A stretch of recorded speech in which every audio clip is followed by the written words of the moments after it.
Heavenly Father, we thank you for this day and this time that you've given us to come together here as board members and educators, Father, to do the business of our school system here in our county. Father, I just ask that you be with each decision that we make, be with us during this time of year, and help us to remember the real reason why we celebrate. In your Son's name we pray. Amen. Mr. Orfield is I pledge allegiance to the flag of the United States of America and to the republic for which it stands, one nation, under God, indivisible, with liberty and justice for all. all right. Roll call. If everyone will sign in present.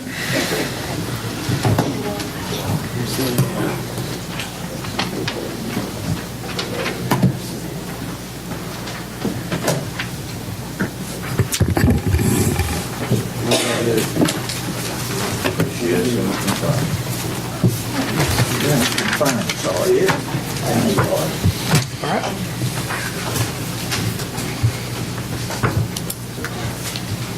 All 10 members are present. Next up, recognition of guests. We thank each and every one for being here tonight at our board meeting. I know it's a busy time for a lot of folks, so I certainly appreciate y'all taking time out of your busy schedule to be here with us tonight. Item number 3, approval of the consent agenda. Motion approved. Motion by Mr. Ork. Is there a second? Second. Second by Mr. Burge. Any discussion? All right. Vote. Everyone go ahead and go vote.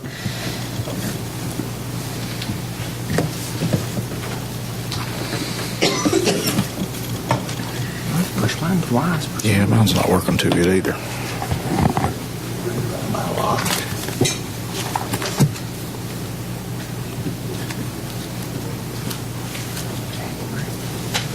Hit it again, Sarge. Hit it again. There you go. I did. Yes or no? There you go. All right. Anybody wish to change their vote?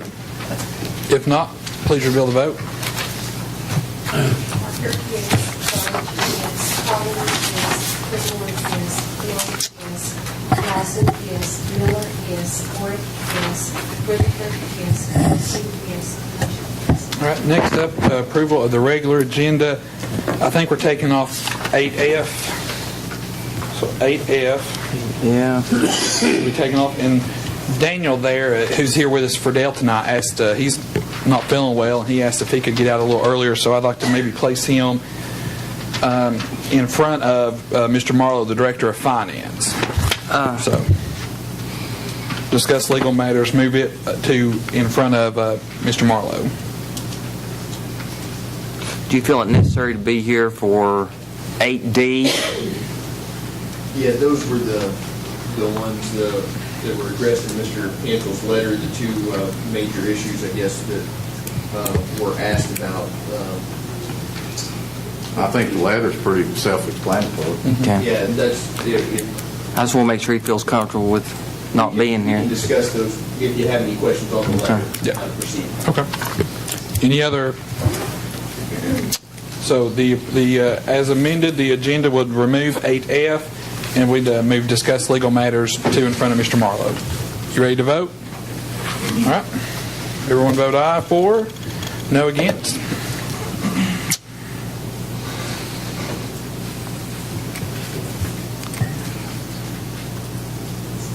It's hard to kind of hit it again.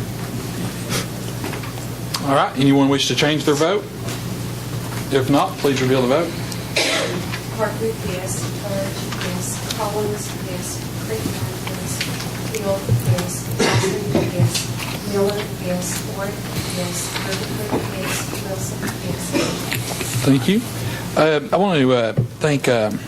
Last Friday morning, we had our state legislative delegation here with us at Central Office, and had a good discussion with our state representative and our state senator. And I want to appreciate everyone from Central Office for being there, Ms. Vicki for the fine meal, and Mr. Lawson for being there. We discussed several items. Mr. Poston addressed with Senator Yeager and Representative Powers some things in the BEP formula that we think need to be addressed, and they both committed that, if there are things that we think need to be changed here for Campbell County, they'd be more than happy to carry it to Nashville's legislation. And so I appreciate Representative Powers and Senator Yeager for coming by and letting us host them last Friday morning. That's all I have. Mr. Poston, Director's Monthly Report. Just a couple of quick things. And I too want to thank the board and principals. We recently had a workshop at the central office and went over the different aspects of the report card. I think that was very good for all of us. Hopefully something we can make a couple of times a year to exchange. I think it gives all the better insight of where the schools are and where they want to go and as far as the overall plan for the county. Secondly, I want to recognize Miss Allison's back here from White Oak at this house of Poston. Dawn Thomas was just received an award from Save the Children, and I'll read what was sent in. They're going to be giving her an award, but it's rather unique in the work she's done. This involves several states and organizations. But she's been awarded the Operational Genius Award. This award goes to the program coordinator who exhibits one or more of the following. All data is consistently entered accurately and in a timely manner, overly organized, program materials are accessible for staff and children. Lesson plans are creative and complete, procedures that make the site run well like a well-oiled machine. Child assessments are accurate and up-to-date, and children are being monitored for progress consistently. In November, Dawn not only turned all paperwork, lesson plans, and assessments in on time, her attendance was entered into the M&E every week. She also coordinated the Scholastic book drop as well as the American Girl book drop. Dawn put in several hours of her own time to load and unload books, as well as meet other program coordinators to deliver the books. And so they'll be sending Dawn a little recognition, and that's for Save the Children. And give her a big hand.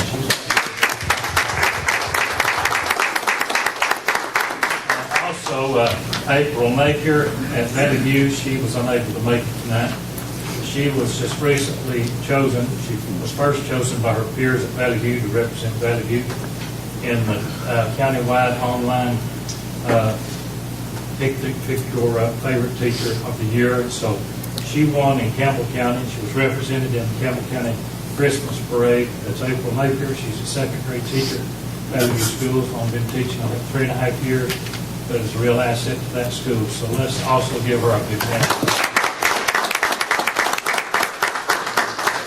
Last thing I'd like to say, and as far as my part, I wish all of you a special Merry Christmas. Of course, my own personal views and thoughts on the gift of Christ and what that means to not only to me and all of us personally, but to this entire world. That's what we're celebrating. That's what we're all about. And make no bones about it. I am so thankful. I am so thankful for that great gift. And I wish you all a very Merry Christmas. I say that on behalf of all of the board and all of the staff and the teachers and even the students of our school systems. I wish you a great Christmas. Thank you. All right, we've moved to legal issues up. Daniel? Two matters that Mr. Campbell wanted me to address are, I guess, referenced in Section 8, items for action, Sections B and E. Mostly in regards to process. Obviously, Mr. Campbell provided a pretty detailed letter in that regard, but he wanted me to be able to answer any questions that you all might have as to how the process moves forward and to kind of give a summary. So if you don't have questions first, I'll address those, or would you rather me kind of go over the process and just see if you all have questions as it goes? Just go to the corner.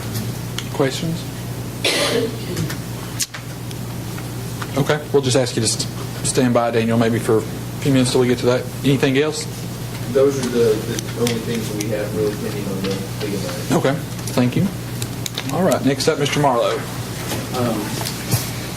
Beginning with the monthly financial report through October 31st, John Burke School Fund cash with custody at $6.638 million. Come over a couple of pages. See if revenues are 30.8% of realization and appropriations were 29%, so roughly almost 2 points to the good. You'll notice at the top of the revenue section, we collect 40% of our revenue estimate for property tax in the first month of October, which is really good for collectors. Generally speaking, that's a little higher than ordinary. People were able to take greater advantage of the discount period because the tax rolls were available sooner to the completion of the budgetary process earlier than has been in the last couple of years. Federal Public School Fund, cash and trustee, $449,000, over 2 pages, revenues of 26.2% of realization, and expenditures of 26.2% of realization. That's perfectly balanced there, which is, in this fund, you should be in close to balance as possible. And the final fund, the cafeteria fund, cash and trustee of $380,000, revenues of 30.5%, and appropriations of 33.2%. As you guys notice, that's getting a little closer to backing up from the last month's report. Fred now is 2.7% differential. And you've got to buy the product before you sell the product. Any questions over any of these? I'll answer. If not, I'd like to get a motion to accept all 3 of those things. What's the pleasure of the board? Make a motion to approve the finance report.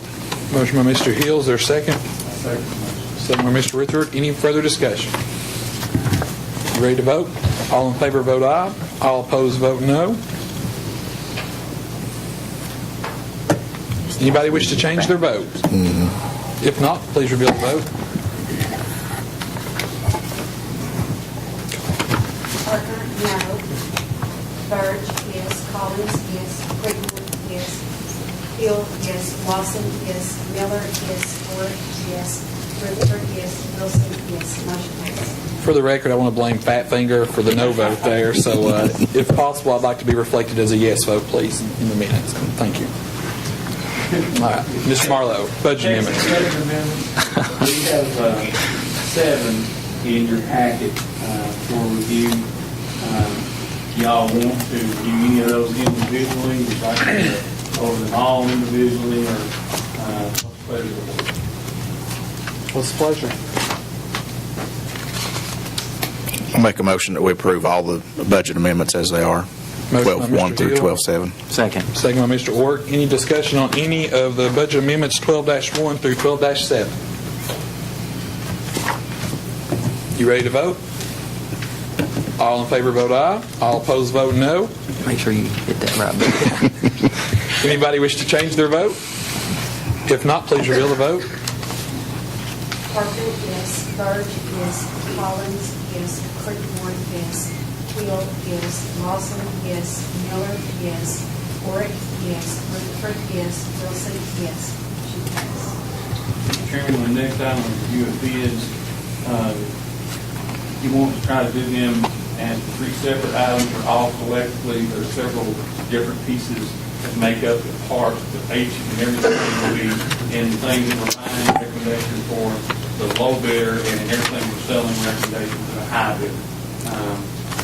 Maybe try to do it 2 different votes, the 2 that we're accepting and the 2, yeah. All right, on the things we're buying, we have a restaurant range and a refrigerator. Both of those were solicited for on the 21st day of November, received no bids on the 4th day of December, received bids from 3 bidders on both of those: mobile fixtures, strategic equipment, and KCOM restaurant equipment.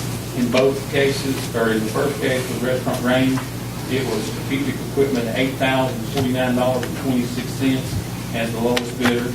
And in the refrigerator, mobile fixtures at $4,325 as the lowest and best bid. It's also the recommendation of Sharon Reidner, the vocational supervisor. I think that's a different title now. I always forget what that's called. CTE. Yeah. What's the pleasure of the board on those 2 bid items? Motion approved. Motion by Mr. Ork, is there a second? Second by Mr. Burge. Any discussion? This is for both. This vote is on both on the range and the refrigerator. You ready to vote? The monies for these are from. Her department. Okay. All right. All in favor vote aye. All opposed vote no. Anyone wish to change their vote? If not, please reveal the vote. Parker, yes. Burge, yes. Collins, yes. Crickmore, yes. Hill, yes. Lawson, yes. Miller, yes. Ford, yes. Rutherford, yes. Wilson, yes. Motion This passed. old van. Thank you. On the vans, we have four different vans. A 93, a 90, a 95, and an 89.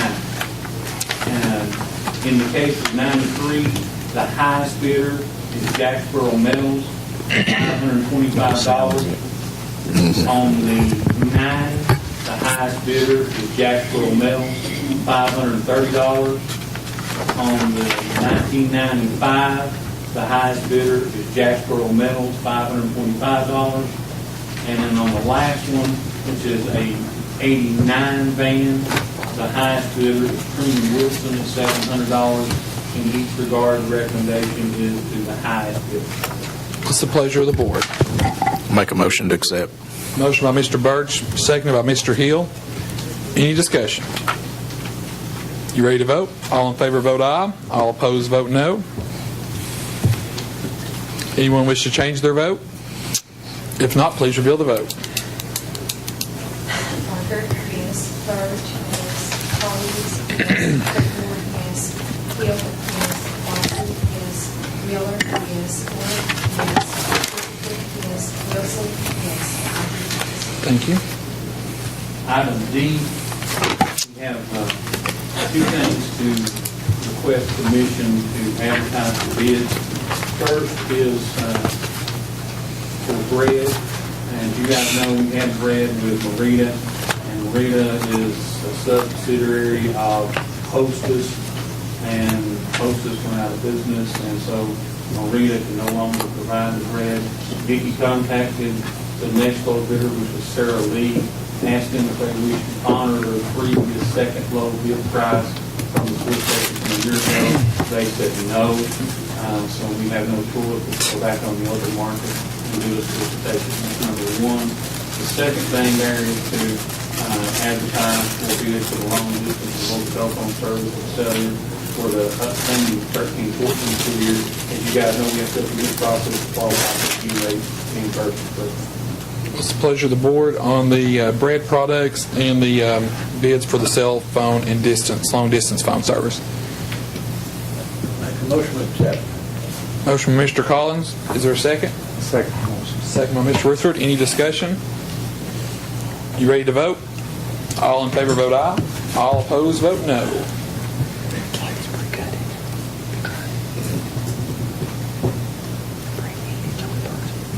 Get it again there, Sarge. Get it again there. Anybody wish to change their vote? If not, please announce the vote. Parker, yes. Birch, yes. Collins, yes. Crickmore, yes. Hill, yes. Lawson, yes. Miller, yes. Ford, yes. Yes. Wilson, yes. We don't have any contracts with the Mr. Chairman, that will keep you down to this contract. All right, Ms. Faye Comer, update on our school activity funds. There's Faith. I didn't see her back there. Questions, discussion? One question. Yes, sir. Valley View, on this list, we have one game. Is that right? Yes. Okay. One game. And then, so that's all we took in from it. Is that right? That figure right there? This is the reports that Is this I all don't of know. them? This Is this yours, John? That's athletics. Oh, okay. It's not yours. No, that's not. My apologies. That's okay. I'll ask him about that. Is that correct? That's everything that was sent in to us, yes. At the end of each game, the next day, the secretary of principal. Well, my question is, they only have one home game? Yes, that was all sent in to us, yes. The thing about Mr. Miller, they would only have 4, they could have had 3 Yeah. last month, so they would have been Okay. home game. Okay. Anything else from Ms. Comer? Faye, is this all the schools? No, Jellicoe High School's report is not in this. Miss Douglas was out yesterday, I spoke with her today. She's going to try to go to the bank and try to get her reports, her bank statements online. I know Jacksboro Elementary and Jacksboro Middle School are the first to always get their reports to Each month, Ms. Douglas, she says her bank does not give her statements to her in time. So we're trying to work out a system where she can receive her statements online. And maybe y'all will get a complete report next time. Thank you. I will forward those as soon as I receive it. Thank you, Faye. Appreciate Yes. it. All right, next up, items for action. Item A, consider approving a resolution in support of continued coal mining and resource development in Tennessee. I was asked by the county mayor's office to carry this resolution. The county commission passed the same resolution last month, and they forwarded on to the legislators in Nashville and to the U.S. representatives. I was late in getting it to y'all because I was late in getting it from the mayor's office. Have you all had a chance to review it? I don't mind to read it. Whatever the... To read it. So moved. Motion to approve by Mr. Miller. Is there a second? I second that. Second by Mr. Rutherford. We'll call it Resolution 1-12. So the motion by Mr. Miller, seconded by Mr. Rutherford. Is there any further discussion? You ready to vote? All in favor vote aye. All opposed vote no. Anyone wish to change their vote? If not, please announce the vote. Yes. Burge, yes. Collins, yes. Creekmore, yes. Hill, yes. Lawson, yes.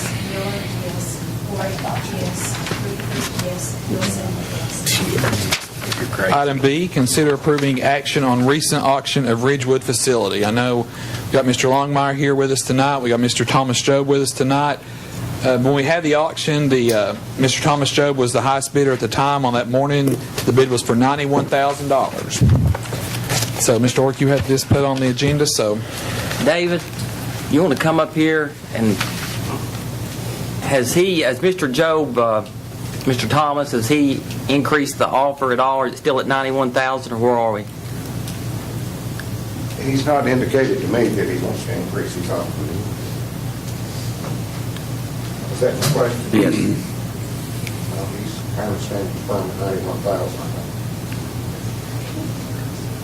What did you say the bid was, 92? 91, and we had set a minimum of 100. That's right. And so the action tonight by the board is either to accept that $91,000 or not accept the bid at $91,000. That's. Maybe he might give 93. Mr. Chairman? Yes, Mr. Miller. Just so we know, we do keep the building.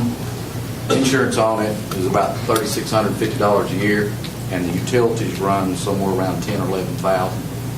So you're talking about $14,000. So if you take 1 year sitting there, and you're worried about $9,000, you're going to be spending $14,000 the next year. And the security of it, trying to keep it secure, maintain it. Mr. Poston, do you have any immediate plans for this building that in the near future? No, we've got everything out. That's what it makes. Okay, I'd like to put a motion on the floor that we accept the offer from Mr. Job for $91,000. I'll second it. Second that.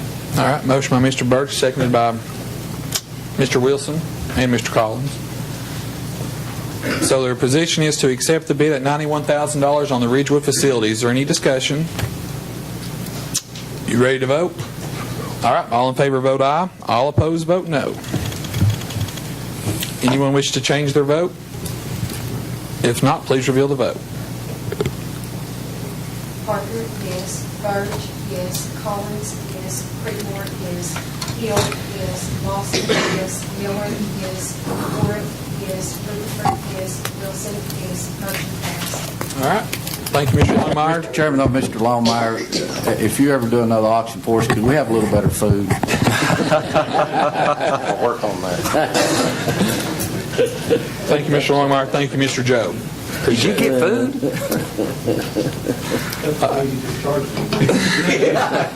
All right, item C, this is the approved section 1, 2, and 3 of our Board of Education policy. This is on second reading on all three sections. This gets all of our policies up to date. What's the pleasure of the board? Motion to approve on second reading. Motion by Mr. Hill. Is there a second? Second. Second by Mr. Creekmore. Any discussion? Yes, Mr. Wilson. What are we approving? This is the policies that we passed last month on first reading. Okay, and I got you. Okay, wasn't nothing in the past year. No, this is just the current policies. I was just trying to keep up. All right. All right, any other questions? You ready to vote? All right, all in favor of second reading vote aye. All opposed vote no.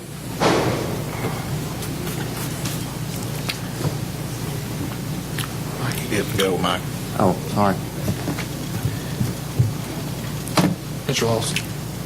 Eugene. Mr. Lawson. Vote. Didn't I vote here? Come on. Sometimes you got to hit twice. Anybody wish to change their vote? If not, please reveal the vote. Parker, yes. Burge, yes. Collins, yes. Freeman, yes. Hill, yes. Allison, yes. Miller, yes. Wilson, yes. All right. Item D, consider approving modification and extension of Director of Schools contract. Mr. Work, I believe you had that on the I agenda did. last month. To go through the process, is it proper to make a motion to extend the contract with a modification? That is proper, the motion. The motion must be passed with a supermajority of 7. Okay. And there has to be a 30-day notice period. So once whatever the final terms are agreed upon with the 7 supermajority vote, then those terms have to be set forth for a 30-day notice period and then can be approved in the next board meeting. All right, I'll make a motion. Go ahead. Sorry, just one other thing. At that point in time, technically, Mr. Poston will then need to resign and accept the new contract to make that actually go forward at the next meeting. I have a question, too. It's my understanding Mr. Poston maybe has indicated he'll be retired after this year.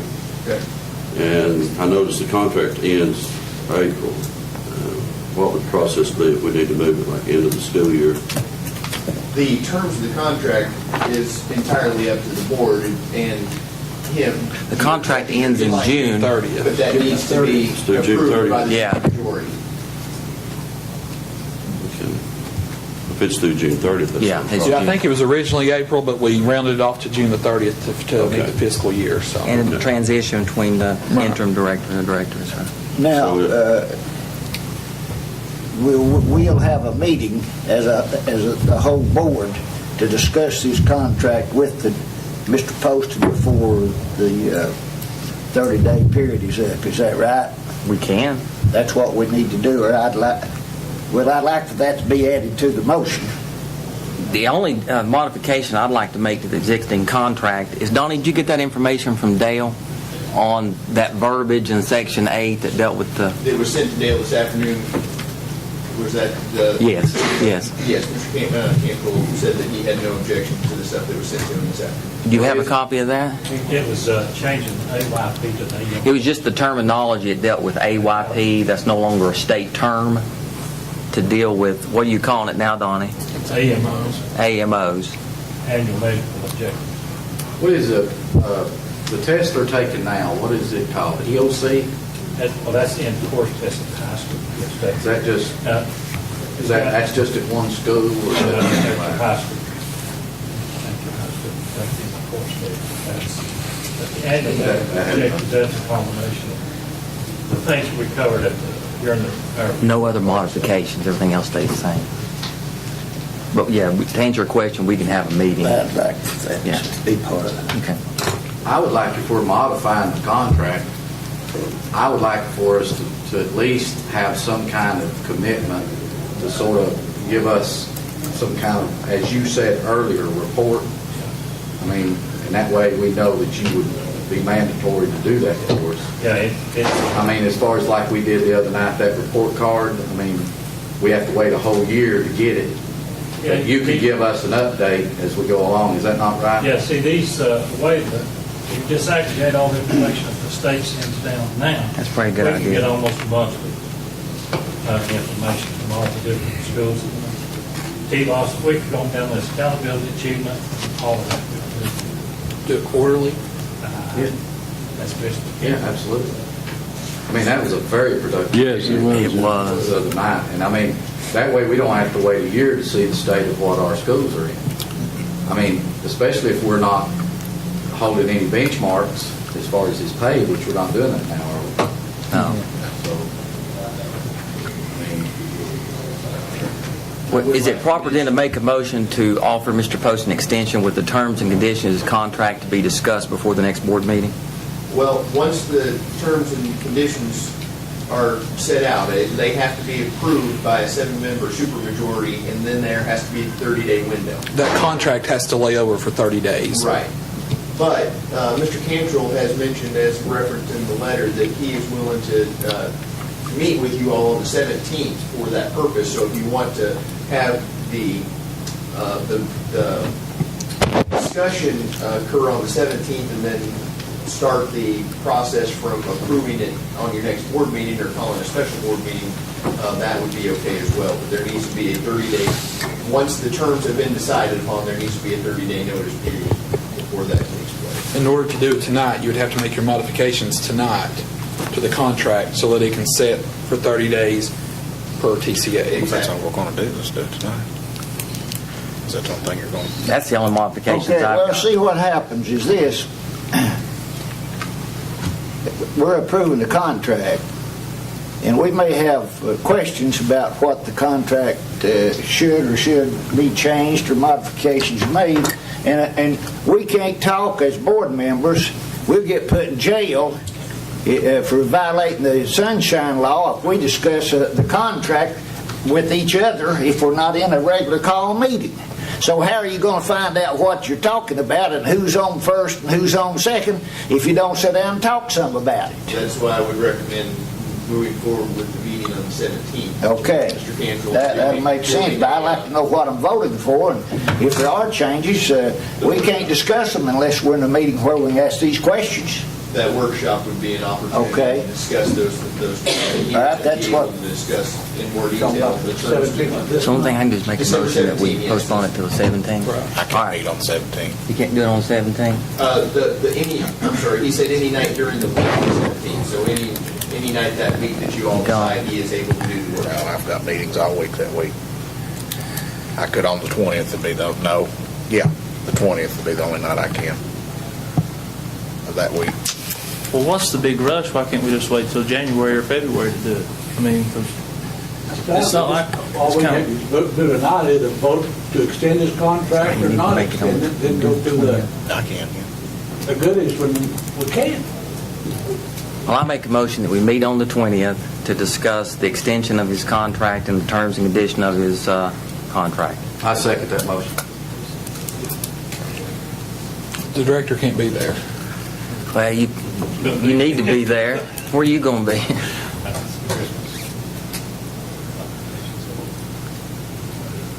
You're talking about this December 20th. Yeah. Well, we can talk about you then, I guess. I don't believe. No, he'll need to be there if we're going to discuss it. There wouldn't be a point in having the meeting if he's not there. I don't believe that he needs to be there as far as the in-service is concerned for Mr. Cantrell's purpose of explaining the contract terms. Now, you all may want to have him there just from a purpose of wanting him to be there, but from explaining the terms of what you all have proposed in the contract, I don't think that he has to be there with that. The other alternative, of course, is to wait until your January meeting and just kind of address everything at that point. Well, if you make the modifications tonight, you can vote on it next month. That is true. The only modifications I had was that Section 8 that dealt with just the verbiage with state testing. That's all the changes I had. Mr. Chairman, you have a motion and second on the floor. Yeah, we've got a motion on the 20th to meet on the 20th at 5 o'clock. Yeah, I mean, that's... I hate to hold it up, Josh, but I can't do it. I can't be, Mr. Chairman, I'm sorry. Okay.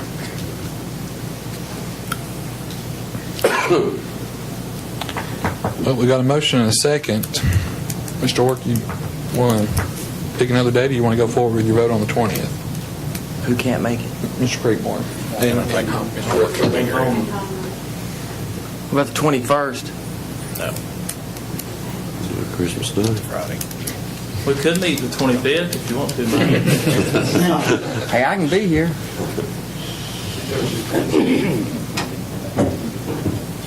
Can't do it the 18th.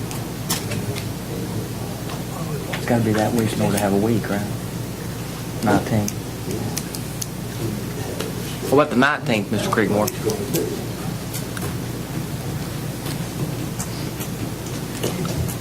Is there any way we can meet before our meeting next month and just approve it next month? I mean, that way everybody can see what we're approving. I mean, 30 days. Do we have to do it? I'm not. Is Knox County or Anderson County coming to get Mr. Poster? If they want him as their director, is that what's wrong? No, I mean, I'm going to put my name out there with the football. Mr. Chairman, there get you Yeah, go ahead, Mr. Collins. if tonight, for an example, can we go ahead and make a motion to extend his contract or not extend it? Then next week, or whatever day we set aside to discuss what the terms are, would that be legal? How can we extend it if we don't know what's in it? The difficulty is that. That's the portion there, okay, I go along with that, I just want to make sure. All right, I'm going to amend my motion to say that, to state that I want to extend Director of Schools' contract as is for 1 year. Second.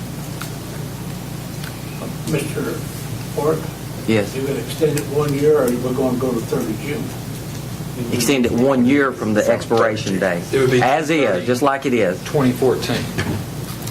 Okay. So it'd go June 30, 2014. Okay, that's fine with me. So Mr. Ork has amended his motion. Mr. Chairman, I need to amend it too. If I can make a motion to amend. Go ahead. I would like to have the benchmarks put in there. The You modification, can take yours out, but I'd like to have the modifications in there as far as the quarterly benchmark. Mr. Ork, do you accept that amendment to your Well, motion? there's benchmarks in here now. The AMOs will cover that if that's. See, the AMOs, they are your target numbers that you have to. I know set. the AMO's in there, that's right, he's got his changed, right? So you've done drew up a new contract that we're approving. Only thing different from what you've had before is just a change. Okay, so it's in, Mr. Orr, yours is in there. May I make a Yes. suggestion? The way that Mr. Campbell has written the letter, I think it could be done in these terms, making the first motion for the extension of the terms of the contract, and then if there is going to be a modification to those terms, make that a second vote. So it's a two-step process. You can vote on the extension, and then you vote on the modification. So, Does he have the right to accept it or deny it? Yeah, we can do that in actual modifications. Yeah. yeah, the director, I'm really because the director, that's what the 30-day window allows. The director has to accept or decline on that whenever the 30-day window is up. To it in modifications.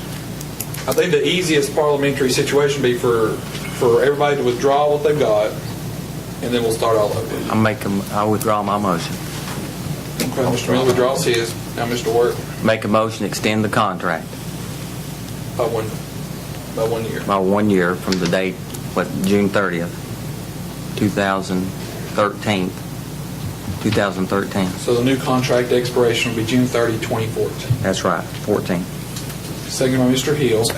Any discussion? Now, this is the extension. Just to extend it. This is the first step from June 30, 2013 through June 30, 2014. That's the extension. That's right. And then, Mr. Chairman. And then the next vote will point of be clarification. modification. Okay. Yeah. That's right. Any other questions? This is on the extension by 1 year, Then we're going to vote on the modification. and then we'll have a modification. Any more discussion? This is on the extension. You ready to vote? All in favor vote aye. All opposed vote no. This is a 7-vote 7 votes supermajority. Anybody wish to change their vote? Reveal the vote.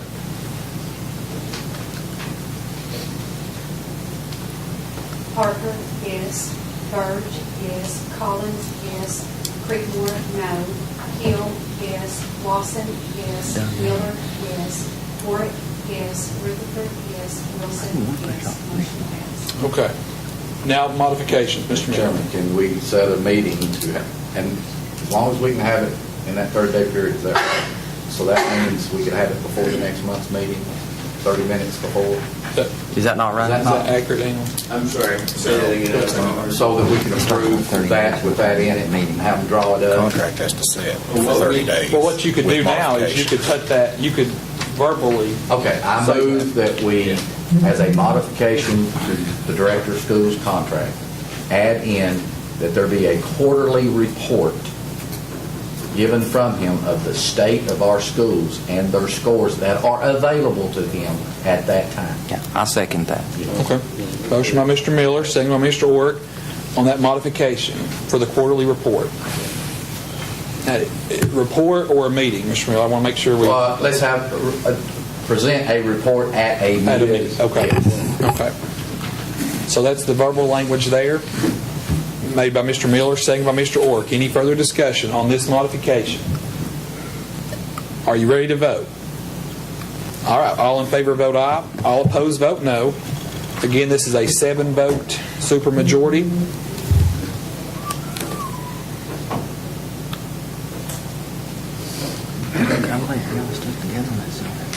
Go ahead, Mr. Collins.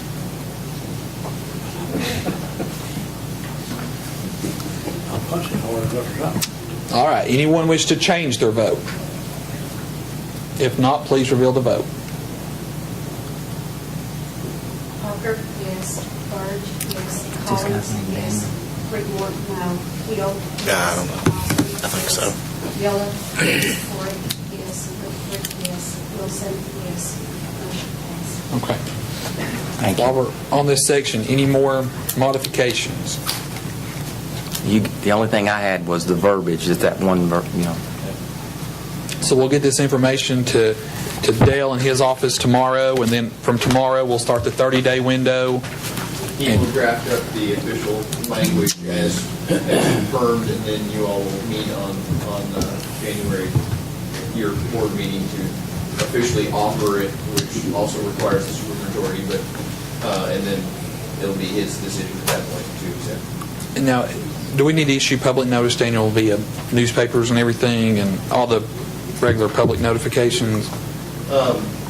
The board meeting itself needs to be open to the public. I will have to defer to Mr. Campbell with regard to, once he receives the language tomorrow, is how you need to publish Okay. the language once he's written it out. Okay, thank you.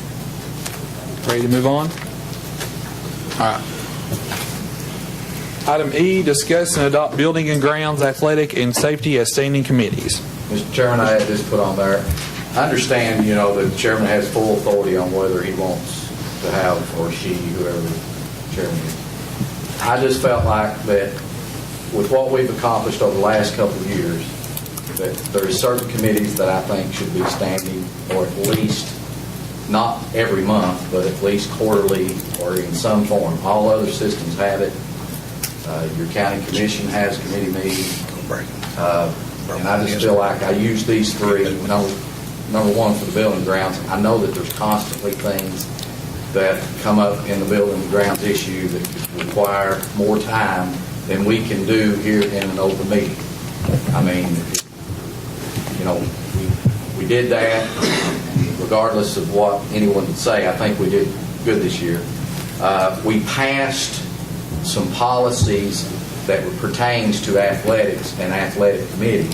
So if we don't have an athletic committee, we need to go back and change those policies if we don't. Because we did accept those back when we formed the evaluations, and Mr. Bruce has done those since then.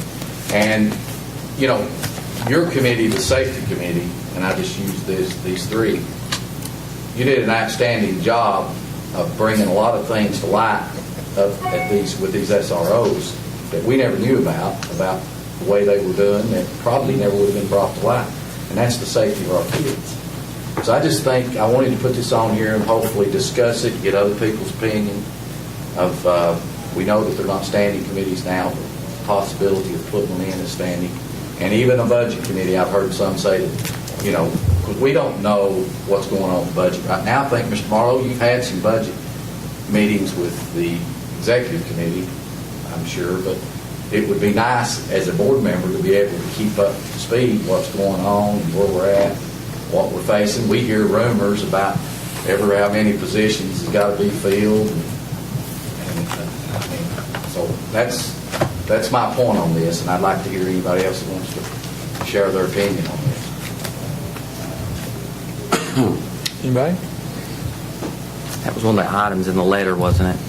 Yes, that was one of the items. The process for that, since the current policy says that there are no standing committees, So there's two ways, two avenues that are available for addressing that.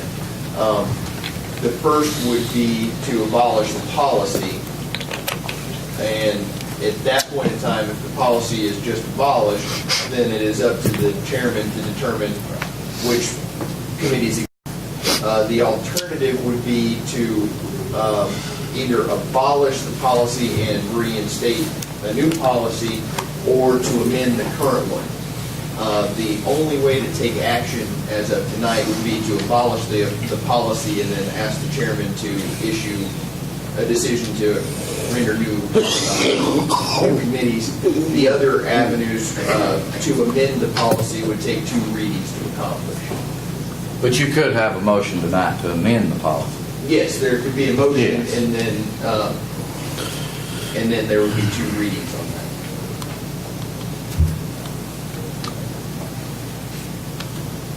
Anybody else? Make a motion? Mr. Chairman, I move that we adopt these committees as standing committees, as well as a budget committee. There's a motion by Mr. Miller.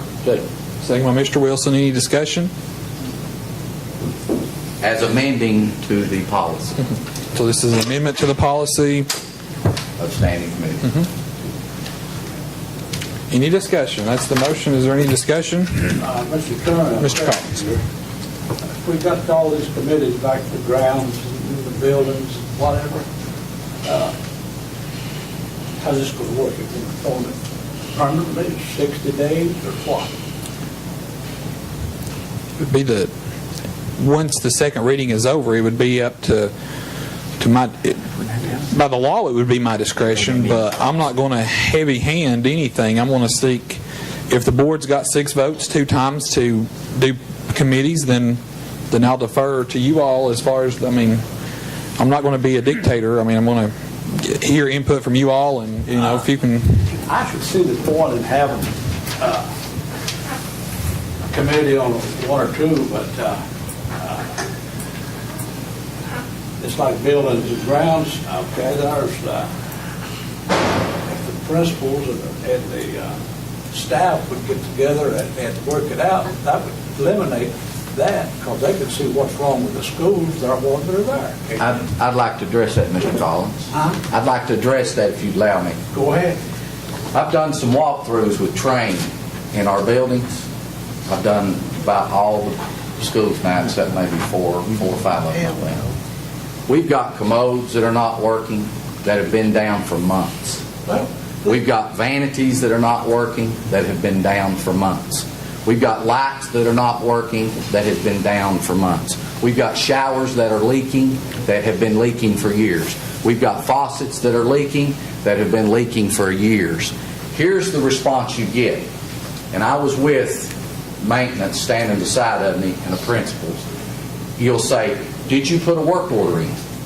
They say, "Yes." You look at the maintenance and say, "Did you get that work order?" Don't know nothing about it. That's the response. Don't know nothing about it. Don't know nothing about it. Didn't know anything about it. There was a classroom that stayed down heating and air for 4 weeks at the start of this season. And I myself called Train because it was under warranty, because I knew we put those in. And in 3 hours, they came and fixed that compressor within 3 hours. Now, this is just an example of why I think if we have some oversight, that we might be able to help these schools. I agree with you on that, Mr. Miller. And we don't have to eat meat every month. It's like I said, if the principal then not doing what they should be doing, then we need to address the principals and see if they can't get that done. I don't have a thing in the world against any principal in this school system. But I think that is part of the job, is to maintain the building. And I think if they put a work order in and maintenance doesn't do their job, then we go to maintenance. Eugene. So that is the things that are happening in our schools. I know that. Daniel. I run into it at Jellicoe Elementary this week. Mr. Miller, that all goes right up there. I agree. It does. Go ahead, Daniel. I would like to note 2 things. If this is to include a standing budget committee, then you all will need to have a 2/3 majority vote to amend the agenda to reflect that, because it's only addressing building and grounds and athletic safety. So that is one issue to be in mind. The second one is, in order to have a first reading, the actual new language of the policy either has to be written out tonight or has to be sent to Mr. Campbell to write out and then approved and have a first reading on the actual language itself.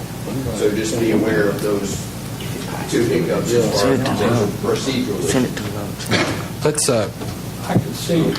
well, the quandary we're in now, since you added the budget, it would take the 2/3 vote to I get will it. pull the budget from my motion. So you, okay, so you amend your motion, I Mr. amend my Wilson, you motion agree? to be building grounds Okay. athletic. So Mr. Miller's new motion is to amend the current policy for building and grounds, athletic, and safety committees. Okay, so that Yep. can be done, but then actual language either has to be written tonight or give it to Mr. Campbell and then it's... Maybe we can just have a workshop with the budget from the executive committee as a whole. So this is to amend it, this is to get the language to Dale, and this would set first reading up starting next month. I think that's right. All right. Any other questions or anything? Mr. Chairman, I Mr. talked to Scott County about the way they did their committees. They don't have a standing committee. What they do, if there's a problem in the system, the chairman of the board selects a committee to go out and study the problem, and then they come back and make a recommendation to the board, and then the board votes on it and resolves it over what, and then the committee that they to send out is deleted. They're no longer a standing committee. Is that not what our policy, current policy is? The policy now allows us to do that. All right, any more discussion? You ready to vote? All in favor? What are we voting? Oh, this is the motion by Mr. Miller to amend the current policy to allow for building and grounds, athletic, and safety committees as standing committees of the Board of Education. I have one question on that athletics. Are we going to include that in the building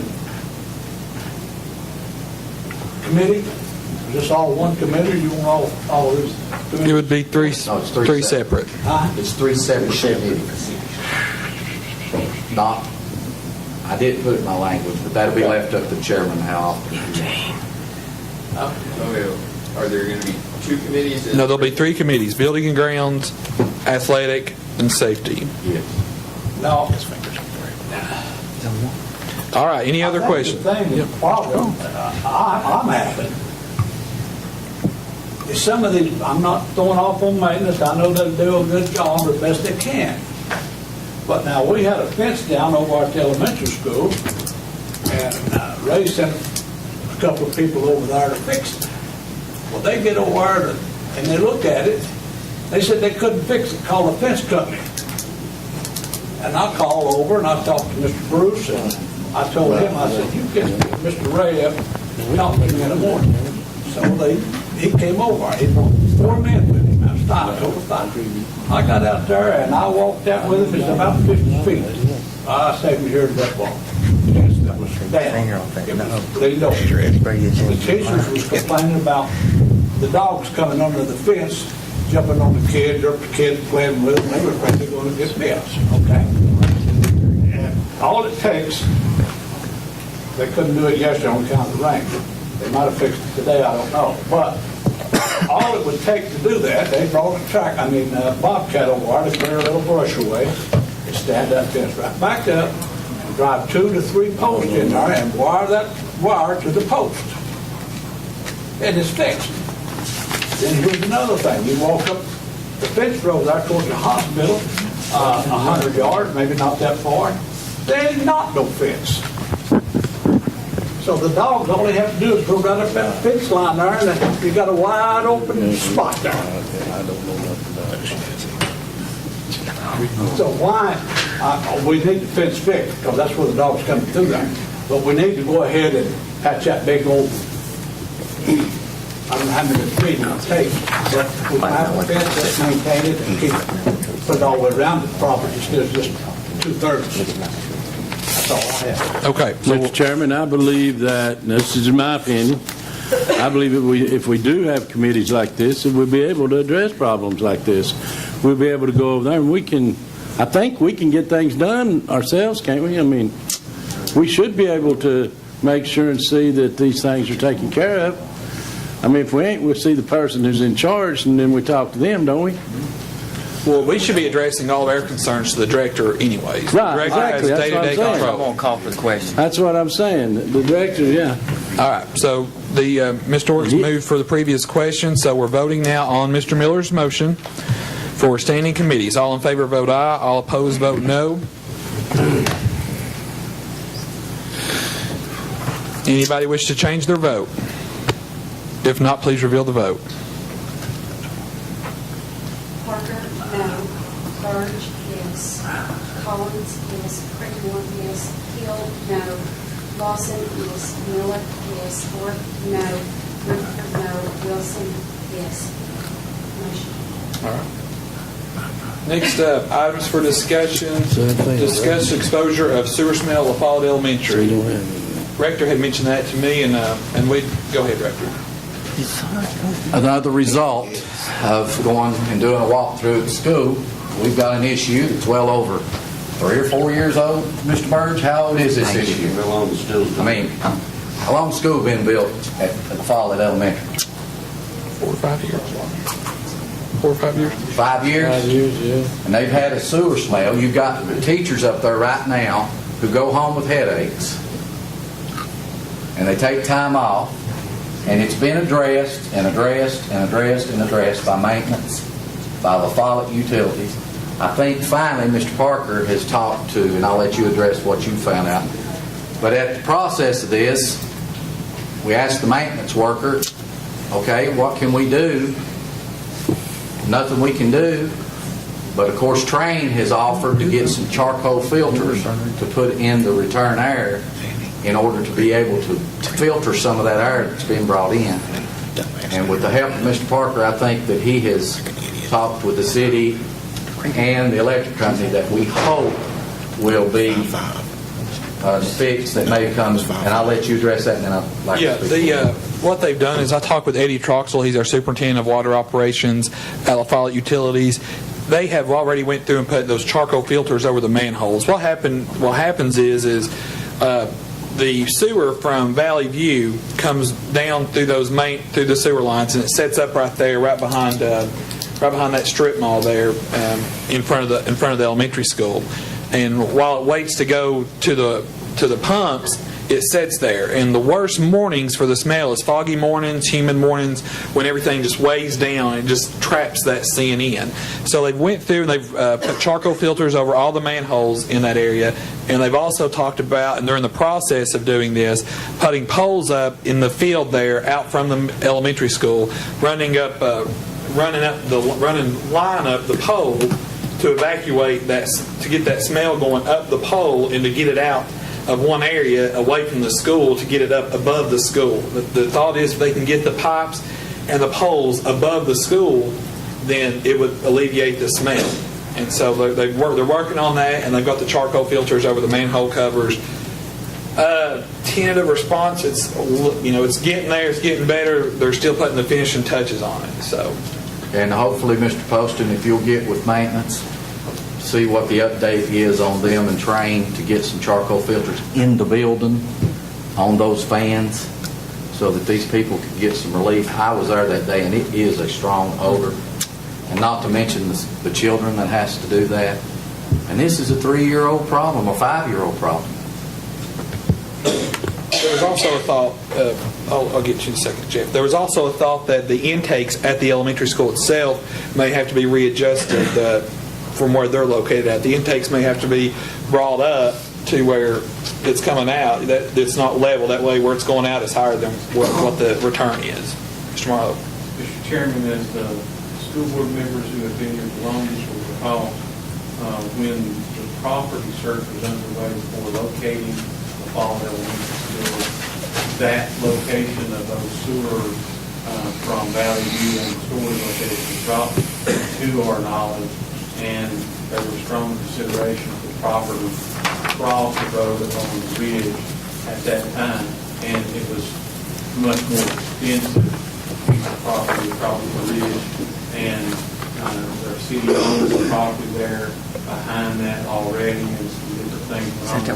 But that's not news to the school board that those reservoirs, for lack of a better word, are located in that area there where food lines. So hopefully, Mr. Miller and I know Homer, we'll do the walkthrough, we'll continue walking through, checking on the school and seeing, hopefully, with the new location of those poles, those intakes and everything, and those new charcoal vents, hopefully that'll knock it out. So, Thank you, Mr. all right, thank you. Those also have to be updated from time to time. They do. Yeah, it's a constant. Yeah. It's a constant maintenance and everything on those. Yeah, those charcoal filters. Get those utilities on the hook up there now. All right, discuss, next item for discussion, discuss solar energy system. Mr. Byrd, you had this put on the agenda. Yes, Mr. Malaco, I think has someone here that you will just go ahead and let him make the presentation. Mr. Mike. Yes, my name's Mike Malaco. I think most of y'all know me. Back in August, we started talking to Mr. Marlowe about some solar systems for the school systems in the county. And at that time, Mr. Marlowe asked us if we would evaluate the schools and go out and do our due diligence and everything. So at that time, I asked Robbie, which Robbie is the president of our solar division, to get in touch with Mr. Marlowe and go and evaluate the schools, get us our proposals together, and present them to Mr. Marlowe.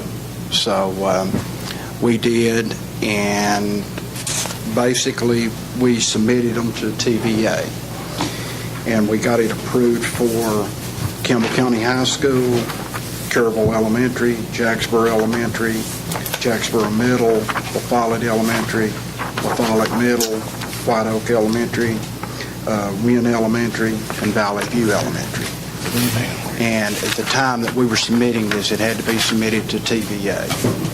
And we were unsure if they would be approved or not be approved. LaFollette Utilities was great to work with on this. Once we get on the other side of the mountain, the utility district up there, I think they wanted to charge us like $1,000 a piece to just submit the applications. And we were not sure if they were going to be approved or not be approved. He just said that we had Wynn, Haversham, and White Oak approved on this. Why aren't our other three over there? Who's going to approve what? They make that determination, I think, We had to submit an application. Yeah, we evaluated. What responses you get from the high school, elementary school, and Elk Valley? Well, the schools were responsive. The problem was the utility there wanted to charge us a $750 fee per application for them to submit it, whereas we had to pay nothing to the following.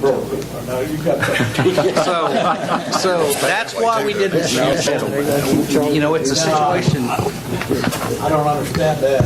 I didn't either, but I can only do what they offered. And since they didn't cost us anything to submit here, now there is a fee TVA does charge now. Since then, there's a $200 fee TVA charges to apply, but there wasn't then. It wasn't lucrative enough for your company to pay the $750? Absolutely, not knowing whether or not you guys were going to do these systems. But if we said we would, if they passed, would that be not now. Because you don't have the approval. You can't submit anymore. So it's a lost cause. It's a lost cause. Those three. We had no idea if it would even. Mr. Marlowe, you've looked at this, and Mr. Poston, what do y'all recommend? So they're working on a deadline. Yeah, I have one. Okay. The maintenance cost, we did on 12 sites, with 9/12 of that cost. Okay, then the math will still work because this was all figured on 12 units for 12 schools and all this. So the price would be 9/12, which would mean that the cost would be 9/12, and the analysis will still work out. From a cash flow perspective, it's a no-brainer for the school system. You're going to net as an average amount about $25,000 a year if you go to no cleanings, and if you do 1 year, you're going to net out at about $22,000 a year. And then if you go to the 2, then you're going to get down to an average of about 17 or something like that. Either which way, my recommendation would be at least have one cleaning done, if not two, but definitely the one is what I would choose to do. We have to put in the middle, and I can do that maintenance on those, what we're doing there. So if we approve it, you all can work out the details. Well, we have one more hurdle to go, and that is, it takes a bond issue, obviously, to do this, and that takes the county legislative body, the commission, to approve that. But I could have the bond resolution in hand for the commission to vote on at their January meeting, and I believe that Robbie and Mike can get it done within the 6 months, because we could drop the hammer on it as soon as the bond issue was approved. You don't have to have it in hand to sell the bond. We just have to get them purchase order contract signed and go. And as you look at this, it's a positive cash flow situation. Would you recommend it also, Mr. Post? Well, I'd like to make the motion, we go ahead and put it in process. Mr. Marlowe, is this average, you say one cleaning, 22,000, is that for all 9 schools? The 22,000 Yes. is what they bring in? The sheet that you handed out to you earlier is on 12 sites, not 9. Yes. And as an example, with one cleaning, which is the second of the 3 sheets, our first year out, we would do $17,998. Now, that will change, obviously, when we go to 9 sites, because we'll have, but the spread on the cash flow should be roughly the same. The cost of the product goes down by 9/12, the cost of the maintenance goes down by 9/12, and the units and all goes down by 9/12. So theoretically, these numbers should be close to the same. So almost 18 grand the first year, almost 19 grand the second year, 25 grand the third year, 26 grand the fourth year, 27 grand the fifth year, 29 grand the sixth year, 25 the seventh, 28 the eighth, 26 roughly the ninth, 28 the 10th, and then in the 11th, because that's when we fall outside of the window of the rebate, we end up at falling back to 17, 18, 19, 21, 22. So you can see the average will be around 9,000. Where's that money going to go? That money is coming to the schools. It won't go to the individual schools? No, it will not go to the individual. Can it be earmarked to go to the individual schools? The school board can do anything they wish to with marking. Really? These schools have trouble paying their bills. Some of them do. That's a good point. And they have all these fundraisers that we talk about. Obviously, $20,000 divided by 12 schools isn't going to net them. No, it's 9, ain't it? Well, it depends on whether you're going to allocate it across all the schools in the school system or only the 9 in the program. Well, this be the 9 in the program. I mean, Okay, then you'd be looking at $2,000 still. $2,000, some of these schools have to pay their bills. You know, you're the finance man. Jeff, I have a question. What about the track record for people that's already signed up on this process? You have to ask Mike that, I think that they have some experience with some different systems. Union County was one of the ones that you guys had done. No, we have not done Union County, but we've installed many of these systems. We have the production data. There's a 50 kilowatt system on the hillside. It's not roof mounted, but it's on the hillside up at Dixie. All these are roof mount? All these are roof mount ballasted systems, so it doesn't require us to penetrate the roof to attach them. And TVA guarantees the purchase of the power over that 15 or 20-year term. And you've already got those contracts signed. Yeah, those are signed. But just like the system that I have there at the office. We get power back in the grid. That's something we do later. We still get it. There's a excess. It's not going to be like Solyndra now, all those green programs that you buy. No. Well, it's the same idea, isn't it? Next on 12. That's what they call them. Who did you talk to? That's a good point. You can bring it. I'll have to get you the name. We talked to the guy in charge of the program up there. The guy there is in charge of the Green Power. It's only going to be 9. And I don't remember his So name. these figures are correct. So it's 9, 12. Figured out. 9 divided by 12. Mr. Chairman. All right, Mr. Burge has a motion. We approve the solar energy program with the earnings going to the participating schools. All right, there's the motion. Is there a second by Mr. Miller? The motion by Mr. Burge was to participate in the program with Mr. Malacote, with the earnings going to the respective schools participating in the program. So that's a motion, and it was seconded by Mr. Miller. Discussion. Mr. Chairman, this is the recommendation of Mr. Poston. Yeah, Mr. Poston and, yeah. You're going to do the one cleaning and one inspecting per year, correct? Is that right, Mr. Burge? Yes. And Jeff, based on the 9/12, it's about $1.3 million. Is that the investment? Because this is for 12. It would have been $1,656,000, $1,715,000 be your bond issue, so 9/12 for that. Yeah, $1,275,000. There you Okay. go. All right. Motion is second. Any further discussion? You ready to vote? All in favor vote aye. All opposed vote no.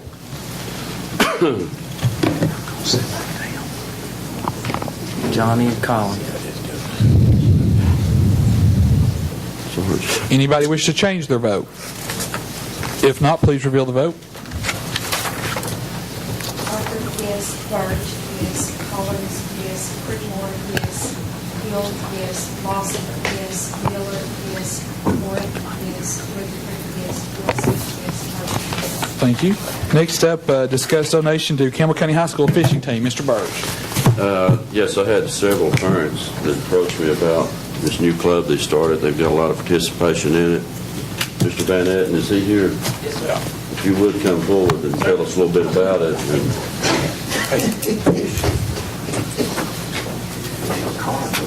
If there's any fishing going on, let's see that I've got to be part of it. You can certainly get in the water. What we've got going is, in recent years, I don't know if you guys like to go home and watch ESPN after church on Sundays, but you'll notice that every Sunday you'll see the FLW College Series for bass fishing. You'll see it on TV. It's really starting to take off. Well, the FLW, Walmart, and the Bass Federation have teamed up to start a high school circuit. And the way it works is you have 2 teams of 2. So you got a pair of boys or girls, a boy and a girl, however they want to do it. You have a pair of 2 anglers and 1 captain for the boat. 1 captain has to be an adult, has to be over 21, I believe. All parties involved have to sign liability waivers, things of that nature for participation. And the way it works is just like any other fishing tournament. If you're familiar with it, you fish 7 a.m. to 3 p.m., weigh in to 3, 5 biggest bass, wins you the tournament. There's several schools locally that's really taken off with this. Cumberland Gap has a team I know. Oliver Springs, last year's state champions. Ray County has a team. There's several that's starting up in our area. And the Bass Federation and FLW partner to actually host. They're called Opens and State Championships. The Opens are free, and they're sponsored by FLW, as well as the State Championships. They're hosted, sponsored, paid for by FLW and by TBF. And all of it takes place at different lakes. They'll post the lakes and the days and things of that nature. This year, the state championship is going to be on Nickajack Lake. And actually, each school, it's $25 a student to join the TBF, which is the Bass Federation. And that gives them an FLW magazine subscription for the year that they're in it, and several other, small things that would come with that. And it also gives them tournament eligibility. So each school immediately is already eligible to send the team to the state championships. If you win the state championship, each state is sectioned off into a conference, just kind of like in college football. They're all in a conference. We are in the Southeastern Conference. If we win state, the team that goes to conference may have to travel anywhere from, it may be in Knoxville or it may be at Lake Okeechobee in Florida. And if you win the conference championship, you go to nationals. And the teams in nationals, there's 10 boats. It is televised on ESPN. And the 2 winning anglers of that tournament actually get, if I'm not mistaken, I know it was at least $5,000 per student in scholarships that they get to apply to the college of their choice. But I have seen, I know the Forestwood Cup is another tournament that gets them eligibility into, and that's just more opportunities for these students to get scholarships just for competing in this fishing tournament. And I think it's a great thing. I have 20 students already signed up, ready to go, ready to fish. We've got some jerseys and stuff that are being worked on right now. We're almost ready to order them. I'm just waiting to see the demo of the jersey that he's working on. And, you know, these guys, the parents are all about it. The kids are all excited about it. I can't tell you how many boys that I have in my classes or that I know at the school that have come to me and said, hey, you know, I've got my makeup work from so-and-so, and, you know, I'm getting my grades up so that I can be sure to get out here and, you know, make these tournaments. Oh, we're excited, and so on and so forth. And the big thing for me that I really like about it is to see the parent involvement, because you have to have an adult captain the boat, period. The students absolutely cannot drive the boat. They do all the fishing, they can run the trolling motor and things like that, but they cannot drive the boat. So they have to have an adult with them during the whole course of the tournament. So that's 8 hours right there that, you know, one of them's going to have dad or grandpa, uncle, you know, somebody Or Danny. there to fish. Or Danny. Danny wants to captain the boat. Danny can captain the boat. It's eligible for, you know, any adult that's willing to sign off on it and help with it. Of course, Will, it's taken off here locally thanks to Brandon Card, a local boy who's went to University of Kentucky, I think. He went to Kentucky and fished, and he's on the bass circuit and on ESPN all the time. So that helps. Okay, bottom line is, Who's going to furnish the boats? Okay, the boats are actually furnished by the parents. The way that it works is there are limitations set on the boats, horsepower, things of that nature. They have to be up to standard. All that stuff is inspected by the FLW as DBF members at each tournament. And each family member, when they sign up, they actually have checked off whether or not they have access to a boat. Yeah, okay, now the question is, how many, you said two persons to a team? Certainly. Yes, sir. And the teams do you plan on having? I have 10 right now signed up and ready to go. And they all have access to boats. And, what do you ask the board to do? well, what I would like for the board to do, since the big thing is we're going around taking up donations from every single person that's willing to donate, because it is not funded by the school. It's a self-funded club that we have to raise money through donations or through boosters, which we don't have yet. And it's just getting started this year, so we're kind of, you know, new to this thing. And what I would like to do is maybe have a donation if the board would like to participate. Mr. Burge. What'd you need, $100,000?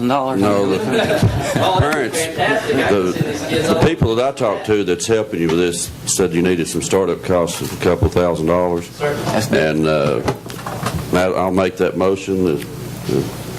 I think it's a good thing, because a lot of these kids that participate in this probably don't play sports. Oh, yeah, you see It's the a kids, mixture of- you can kind of see the typical football player, basketball And player, it- and things of that nature.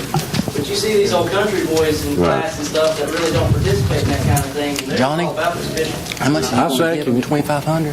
He made some. It'll be fine with me. Mr. Oracle. Hang on. Mr. Burge moved for $2,500 donation. It was seconded by Mr. Orick. Discussion. Mr. Creekmore, then Mr. Lawson. Where's it coming from? I just have one question. Like you've got the kids out in the boat. Do the parents, they need a background check, I'm sure, don't they? Oh, yeah, they'll. You take care of all The way that. that works is the parents, it has to be one of the parents for either one of the kids. It has to be an adult or something along those lines, usually for one of them's family. And then each parent of each kid that's involved in this actually have signed off that, all liability, they're allowed, each parent gives permission for their kid to be with whoever they're in the boat. Raise it $35. Mr. Lawson, is it your Sarge? I got a question on this stuff. I know the budget's going to be tight, and I know we find $1 here and $1 there. We're just taking on more cost, and we're trying to save cost. He's got a good idea of going out and get the merchants and everybody to support him. Personally, I can't see the school system supporting that everybody's got their own boat. Mr. Marlowe. I was concerned, but I didn't actually pick up on for sure. The contribution would be made to whom? Campbell County High School Fishing Club. Campbell County High School. Fishing Club, is that right? Yes, sir. Fishing Yes. club. There's already an account set up for it. Okay, that was my question. Ms. Comer, is that correct? Yes. Thank you. Yeah. You have, Yes. you have it running through your Yes. Campbell County High School activity. Yes. All right, any other questions? The motion from Mr. Burge was for $2,500. It was seconded by Mr. Orrick. Any further discussion? You ready to vote? Yeah. All right, all in favor, vote aye. Nope. Let's make sure that I'm in this, that's all. Yeah, let's hold off here. We'll back ourselves out of the vote. You voted no, and you did so beforehand, so that made you be happy. He could just change his vote, can't he? We got a union present. Can we just Present then. Go out and vote. Yeah.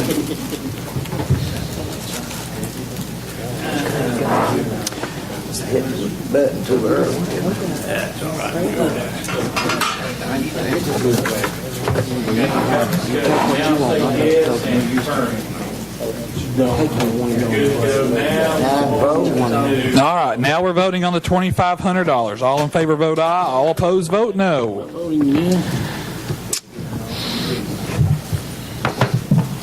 Mikey, I got you, man. I'm in. anybody wish to change their vote? If not, please reveal the vote. Parker, yes. Burge, yes. Collins, no. Creekmore, yes. Short, yes. Lawson, no. Miller, yes. Ford, yes. Rutherford, yes. Wilson, yes. Motion passed. Thank you. Thank you, Will. Thank you, gentlemen. We really don't understand what a difference that'll make to a lot of these boys because they don't get much opportunity to partake in events like this very often. He's after us. Thank you, Will. You'll be reading about it. Appreciate it. Rector and I won't invite it to the weigh-in and stuff. We want to be. Oh, we're going to have the weigh-ins, try to get them on the Make sure radios you and invite us everything. down there and let us know, Yeah, okay? it's going to be a blast, I'm telling you. All right, next up, discuss architectural employment with the Campbell County Board of Education. I put this on here basically for Mr. Marlowe, and I'm glad he's here. Mr. Marlowe, if we decide to use a new architect in the future, are we bound by the 81 Act not to do that, or will we have to go before the FMS committee, or what is the procedure you recommend we do on that? The Board of Education cannot unilaterally make a decision about the employment of an architect if you already know. And what we generally try to do is get the board and the commission in concert with each other as a decision across the county, similar to having a county survey, and have one entity approved or opposed so that we can have paperwork continuity between the entities and so forth and so on. So if the board were interested in a different architect firm, then you would go about doing your research, how you want to go about it, and render a decision, for lack of a better word, or say what you would like to do. And then same thing, I would tell the county commission the same thing, what you're considering. And if we can come to some concurrence between the two entities, then FMS would go through next in that same process. Yeah.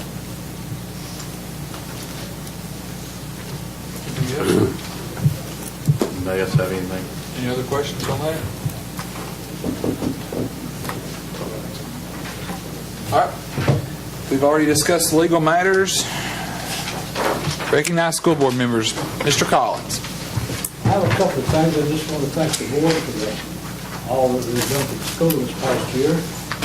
And wish everyone a Merry Christmas. And I can't forget the Lottie Moon Mission dessert auction, which is the 19th, that's a week from tomorrow, at Newcomb Baptist Church. You can get all your cakes, and candy, and everything you need for Christmas. You don't have to bake in. Just bring your pocketbook with you. It starts at 6 o'clock. Newcomb Baptist Church. And again, I want to thank everyone for what you've done for the school system this year. And I especially want to thank Donnie and his staff and all the teachers. Thank you. Thank you, Sarge. Mr. Lawson. We had a meeting, the collaboration committee, and there's a lot of things that was pointed out that, well, we're going to have the election Thursday. And the teachers did vote to be represented at the table. That was the AFT and the CCEA, I believe. They had the 15% or better, I believe. Nobody else did. But anyway, there's 4 things on the ballot. You could, the teachers either vote if they want to be represented by the AFT, or if they want to be represented by CCEA or TEA, or if they want to be represented by PET or non-affiliated. Okay. And some things come up when you get to thinking about this. We don't have a contract.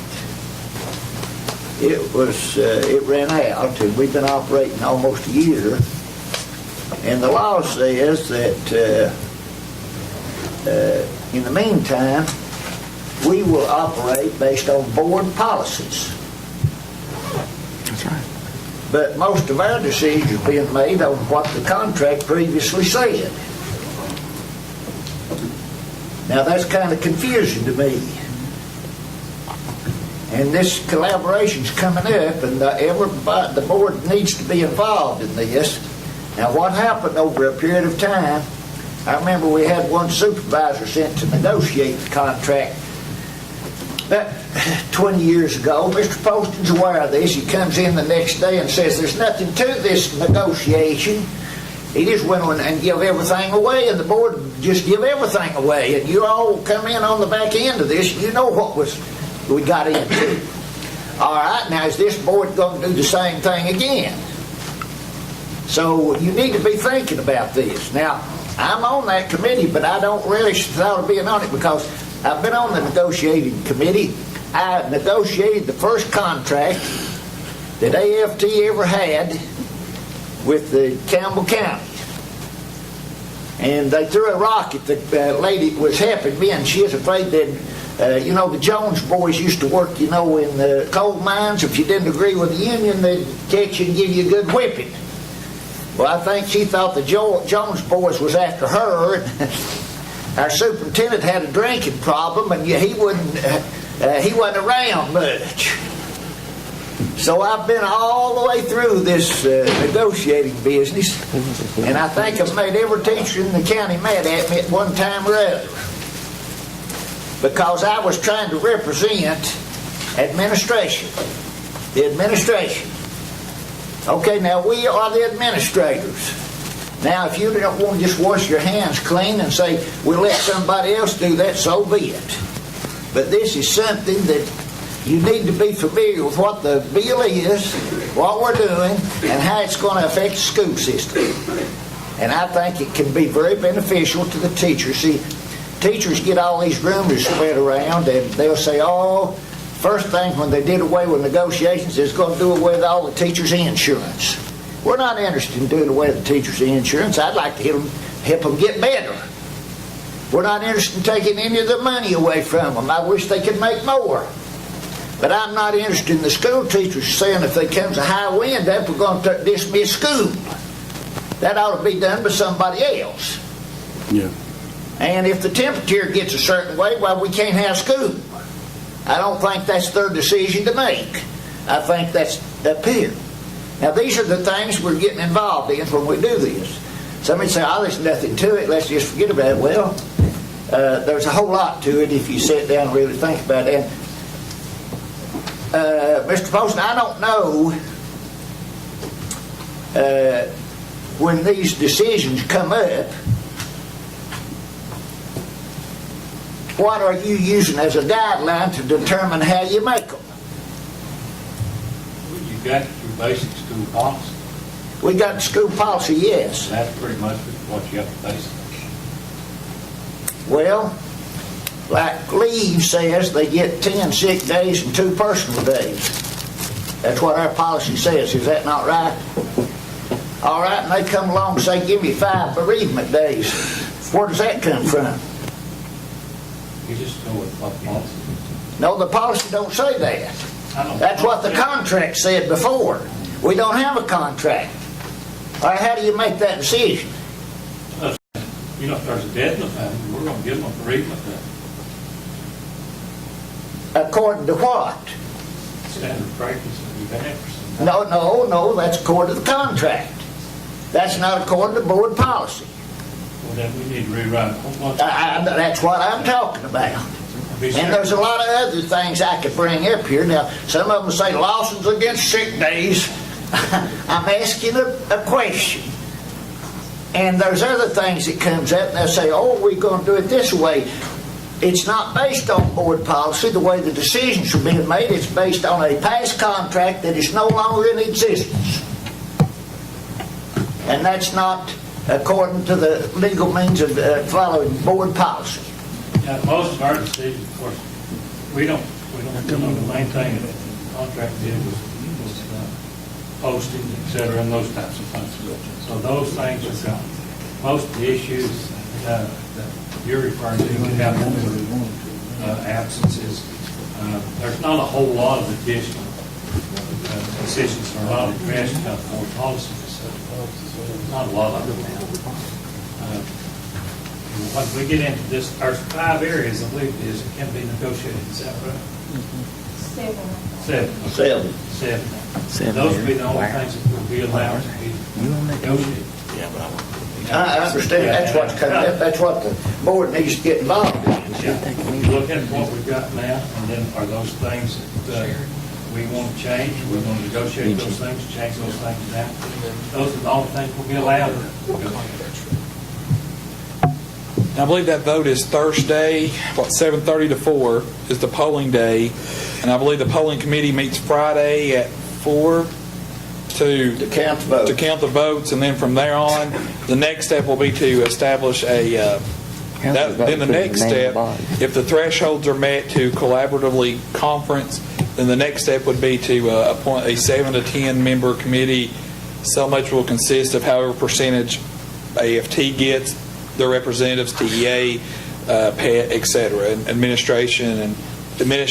It can be principals, it can be, because that's what this new law brought into, was principals went from on the teacher side of the table to the administration side of the table. And so that'll be the next step based on after they certify the votes on Friday. Sorry. I forgot one most important thing. We have a new teacher, Joe, Dustin Anderson, and he doesn't have a smart board. And I didn't find out about this until last night. With Jack back there. Jack, I give him one. Eugene, are you good? I'm finished. Okay. Scott? Okay. Mike? I want to thank everyone for these fine gifts. We appreciate that and wish everyone a Merry Christmas and a happy first of the year. I want to say that I'm honored to be your chairman. I appreciate the trust from September. It's fun. It's fun work. It's busy work. It's fun, though, and I appreciate the trust that you all put in me back in September. It's an honor to be your chairman. It was good to see Miss Eunice Reynolds here with us tonight. It was good to see her back. I think she stepped out and left, but it was good to see Eunice back with us tonight. And I certainly hope you all have a Merry Christmas and a happy and blessed New Year. And no, this is not my tacky sweater, Mr. Creekmore. I would just like to take a second and brag on all the principals at that workshop we had a couple weeks ago. It shows that y'all are really working hard to improve the schools. And not only the principals, but they bragged on the teachers, too, so that's a good thing. And Merry Christmas to everybody. Merry Christmas to everybody. Homer? Thanks for the gifts, and I wish everyone a Merry Christmas. Danny? I'd like to thank everyone for putting up with me these past 5 months. I know it's been a little rough, but you got to understand, I don't know a lot of this, and I like to understand it. Mr. Lawson, if I know when this is going to happen, I'd be glad to come and be present at the negotiations and stuff if I'm allowed, whatever I need to know about that. If we're allowed to go, I don't know. Should be announced. Well, yeah, There'll be plenty of opportunities. Yeah, we won't know anything definitively until probably Monday. Okay, so it will be put on here saying, hey, this is going to be at this time and stuff. Right. And I'd like to I wish everybody a Merry Christmas and Happy New Year. And thanks for putting up with me. Thank you, Dan. You're doing a fine job. Yeah. Mr. Miller? Just a couple things. First, 2 questions. Mr. Poston, according to what the state has revealed, coming in here and seeing our student-to-teacher ratio, how many teachers are we going to have to put back in classrooms? 6. about 6. Mr. Marlowe, where's that money going to come from? Presently, Mr. Bennett, there is no definitive answer to the number of teachers to meet pupil-teacher ratio, and it appears from my review of the information at this point in time that it is not going to result in additional teachers. It will simply result in teachers being coded different with a different amount or source of funding. I'm confused.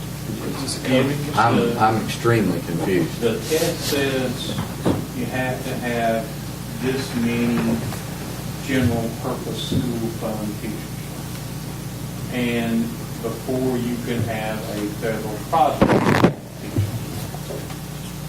In accounting, the source of the money that pays for the outlay could say, all right, we're going to go back and take the teacher that was previously paid for with federal project school fund money and begin to pay them the general purpose school fund money, and take the aid that was previously paid for with general purpose school fund money and discontinue that and begin to pay the aid with federal project school fund money, and the number of teachers stay the same, and supplanting doesn't occur because the same amount of local money and state money is being expended both before and after. Okay, so Mr. Poston, are we getting any more teachers in the classroom in some of these schools?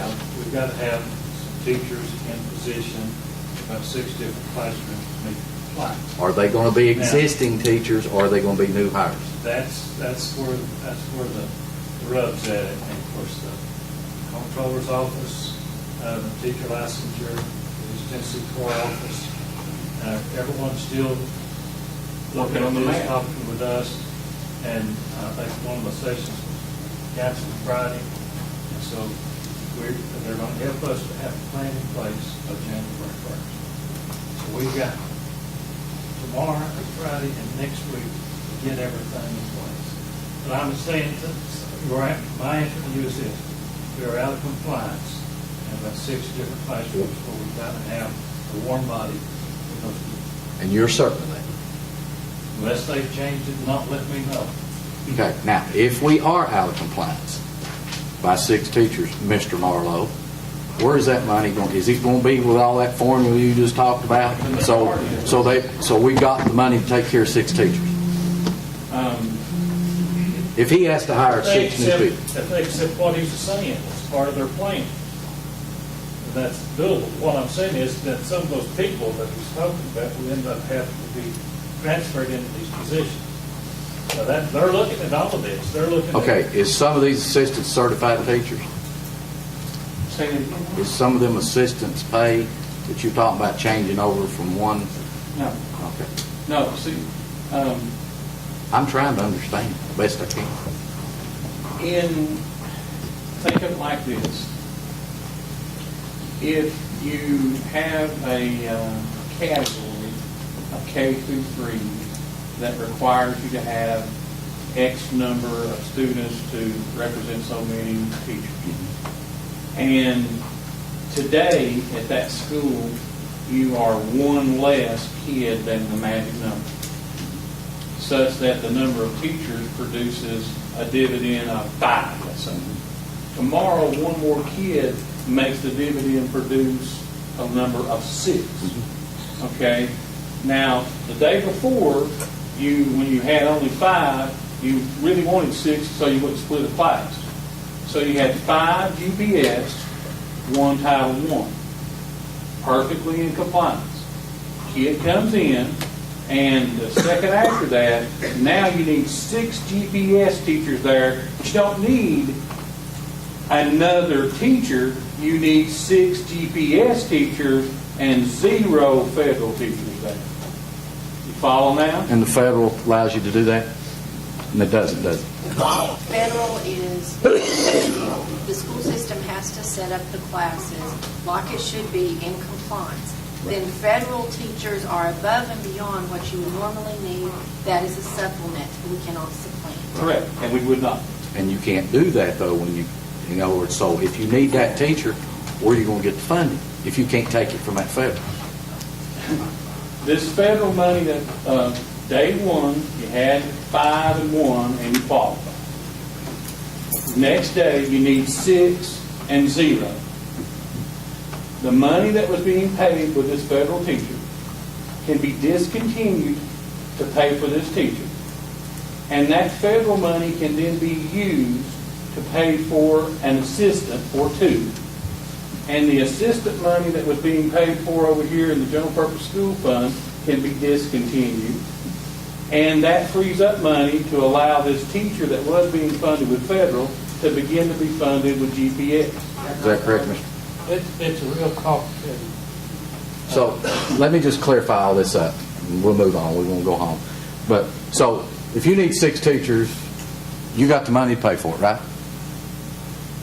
By hook or crook. Meaning you're going to rob Peter to pay Paul, right? At the end, So to speak. At the end of the day, we will have to comply. Will we have to come up with that money at the end of the year?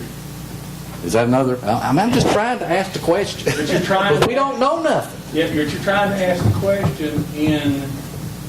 Well, our director of schools, Mr. Marlowe, tells us we got to put 6 more teachers in.